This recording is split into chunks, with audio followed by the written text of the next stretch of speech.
So, hello guys. Today we are going to learn about the Jainism. Here is a photo of three Mahavirs, Tirthankars, also known as the path makers. On the left, you are seeing Rishabhanatha, first Tirthankar, and their symbol is bull.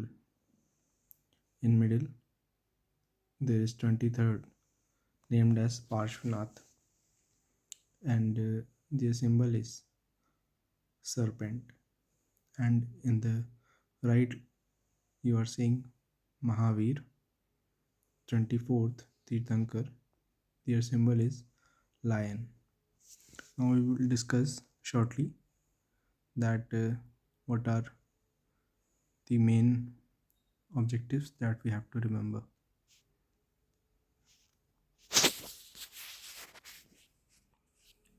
So Jainism and the 24th Tirthankars, a timeless path and a new religion. Just as we have we have a prime minister or a president to lead us, Jainism has 24 Tirthankars, also known as board makers, who guide us across the ocean of suffering. As I told you, the first Tirthankar is Parshvanatha. His symbol is the bull.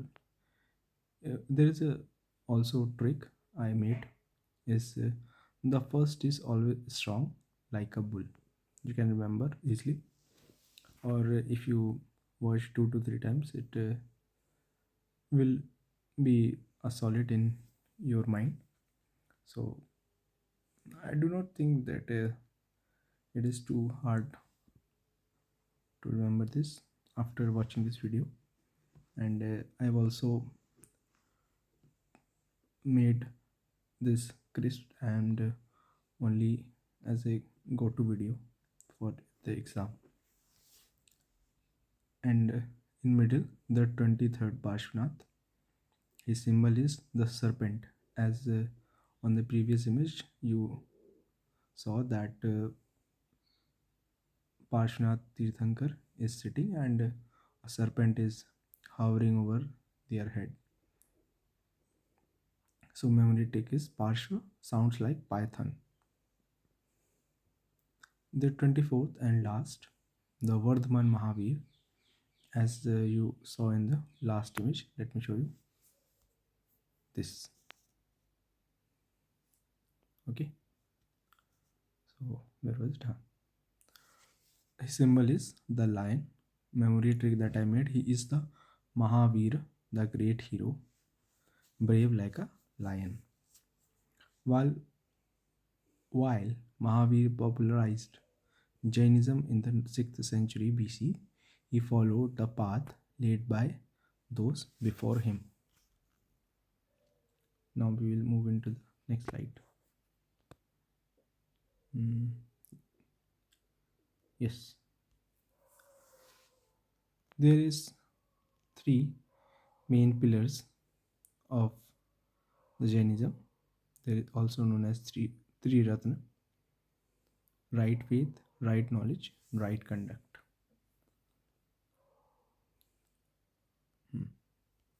There is a, I also do not remember this. I am just remembering by speaking here, and it is also helping me to improve my English speaking, because if I daily speak like this, I will conquer two things, which is remembering the general science section of SSC CGL and polishing my English speaking skills, which will help me in my further life. Now moving to the main topic, how to achieve moksha. The KFC rule. To escape the cycle of karma, Mahavir gave the Triratna, 3 jewels. You can remember them as KFC. K, right knowledge, Samyak Janana, understanding the true nature of reality and the self. F. Right faith, Samyak Darshan, deep conviction and belief in the Jain principles. C. Right conduct, Samyak Charitra, living according to the ethical codes and vows leads to moksha or liberation. The five great vows, Panch Mahavrat.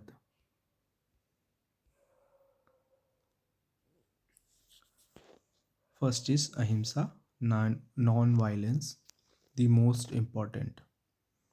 Non-injury to any living being in thought, word, and deed. First is also you can see is in the teachings of our Mahatma Gandhi that non-injury to any living being in thought. We cannot thought of doing any harm to any living beings, either it is a human being or as small as an insect. Two. Second is Satya, truth, speaking the truth and being honest. Third is Asteya, non-stealing, which is not taking anything that is not freely given, which means we should not ask to ask to anyone to return as a favor. Let's suppose we have done anything for anyone, so we should not ask it as a favor. He or she should give it to us freely, so that there is no regret that their meaningful thing is now belongs to us. Fourth is aparigraha, non-possession, detachment from material possessions and desires. Fourth, aparigraha non-possession example is like the minimalist living. Let's suppose we have to live in a house, so rather than collecting too many things like sofa, bed, table, and chairs, flowers to decorate our home, and let's suppose also like collecting some antique pieces to showcase our home,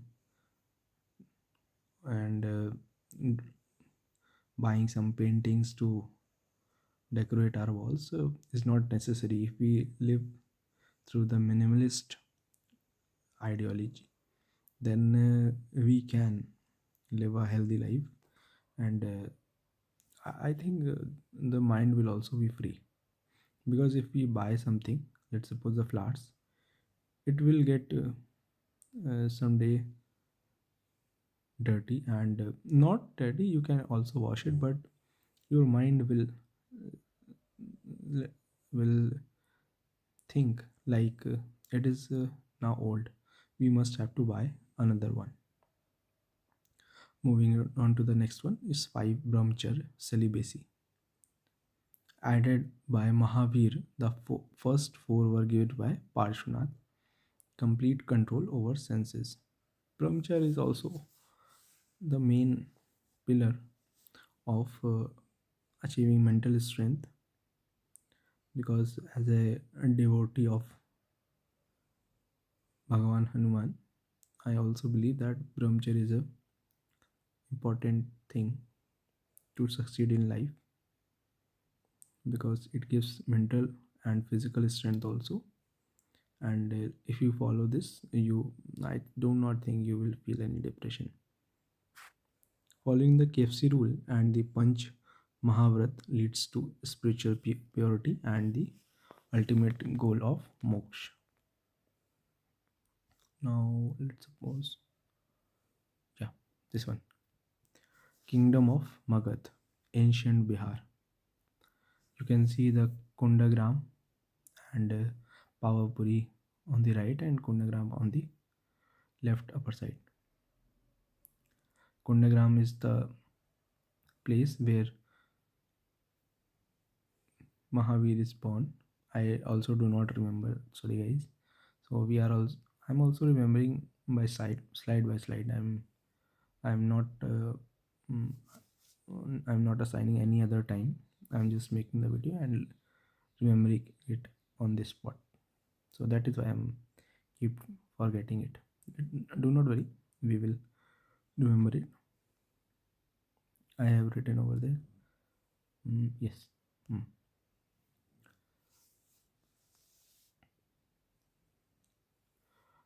The prince who became the Jina.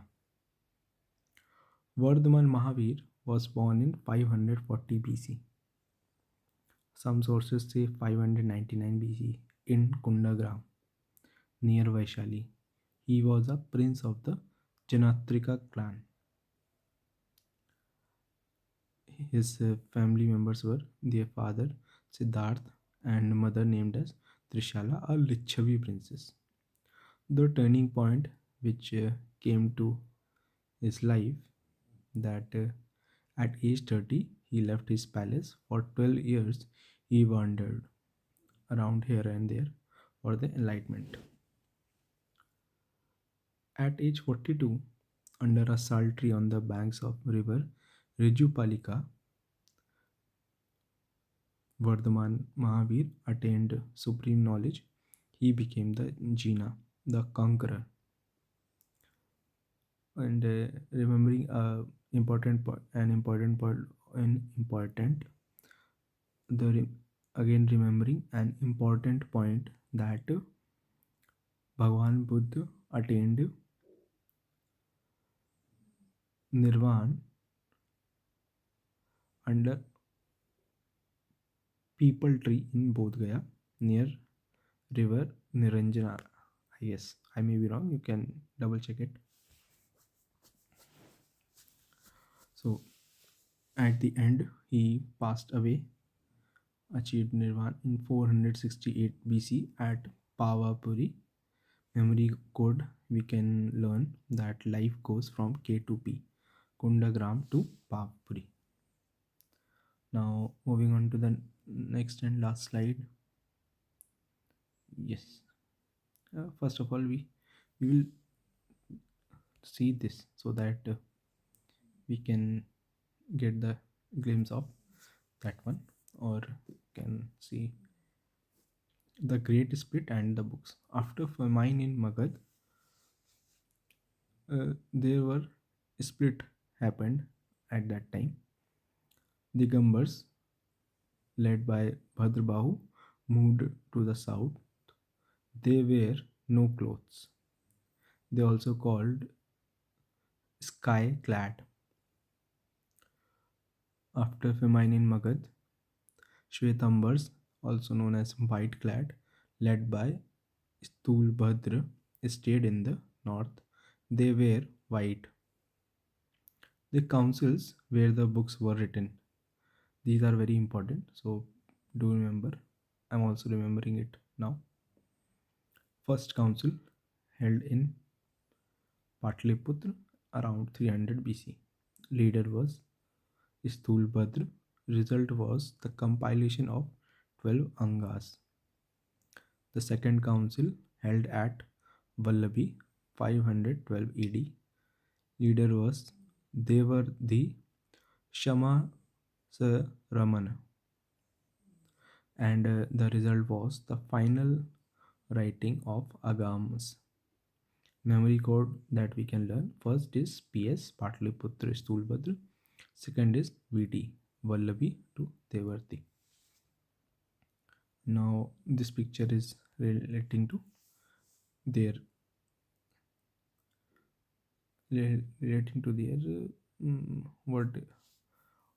what in the English we say to their attire. That is the, I think this is the correct word. So let's explain this. Shwetambar, you can see on the left, wearing white clothes and stayed in the north, while Digambars wear no clothes and moved to the south. Thank you for today's video. I also remember these things. I will remember this because today this is now the last time that I want to prepare and to crack the SSC CGL. Hope I and you also will create. Thanks.